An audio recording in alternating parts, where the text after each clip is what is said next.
বাবাকে অন্যায় কাজে বাধা প্রদান করলে যদি সন্তানকে অভিশাপ দিতেই থাকে, তাহলে ওই অভিশাপ কবুল হবে কিনা? কারণ আমি জানি মা বাবার দোয়া বদ্ধ আল্লাহর দরবারে কবুল হয়।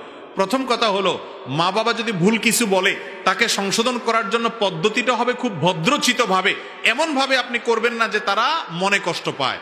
আমাদের অনেক সন্তানরা আছে মা বাবা নামাজ পড়ে না, তো তাদেরকে ধমক দিয়া বলে, তাদের সাথে দুর্ব্যবহার করায়। এটা সন্তানের জন্য জায়েজ নাই। মা বাবার ভালোর জন্য যদি কিছু বলতে হয় সেটা মধুরতার সাথে বলবেন। ভাইরা আমার, মধুরতার সাথে বকা দেওয়া যায় কি যায় না? যায়। খুব মায়া করে অনেক সময় বকা দেওয়া যায়। যাকে দিবেন তিনি মনে কষ্ট নেবেন না, বড় খুশি হবেন, বুঝবেন যে আমার ভালোর জন্য বলতেছে। এই জন্য মা বাবার সাথে আর্গুমেন্ট করবেন, দাবি করবেন মহব্বতের ভাষায়। এমনভাবে করবেন না যে তারা বদদোয়া দেয়। আপনি ঠিকঠাক ভাবে দিচ্ছেন, তারপরও তারা উল্টাপাল্টা বদদোয়া যদি করে, তাহলে সেই বদদোয়া আপনার কোনো ক্ষতি হবে না। অনেক মা বাবা আছে অযথাই বদদোয়া করে, হুদাই বদদোয়া করে, কাজেও বদদোয়া করে, অকাজেও বদদোয়া করে।